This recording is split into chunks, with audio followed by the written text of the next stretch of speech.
नमस्कार साथीहरु, अहिले चाहिँ हामी एकजना म्याडमसँग भेट गरेछौं अनि उहाँ म्याडमको केही समस्या थियो स्वास्थ्य सम्बन्धी।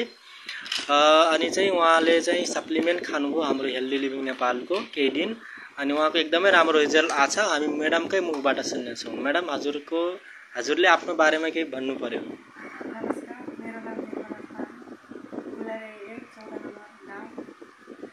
मेरो थाइरोइड अनि पाइल्स थियो।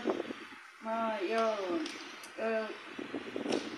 सप्लिमेन्ट औषधिहरू खाएर मेरो निको भएको छ। तर 1 वर्ष हुन लाग्यो, रिजल्ट राम्रो छ। अहिलेसम्म केही भएको छैन मेरो। के खानुभयो म्याडम? यो ज्ञानोदरमा अनि निम, नुनी अनि निम अनि एलोभेरा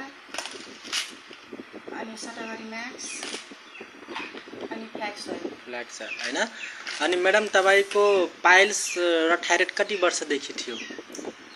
त्यस्तो त थाहा थिएन, 81 चेक गराउँदाखेरि थाहा भयो।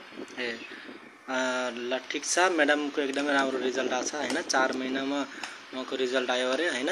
अनि लगभग उहाँले यो सप्लिमेन्ट र अंग्रेजी दबाई नखाएको पनि 1 साल भइसक्यो उहाँलाई सन्चो भएको हैन।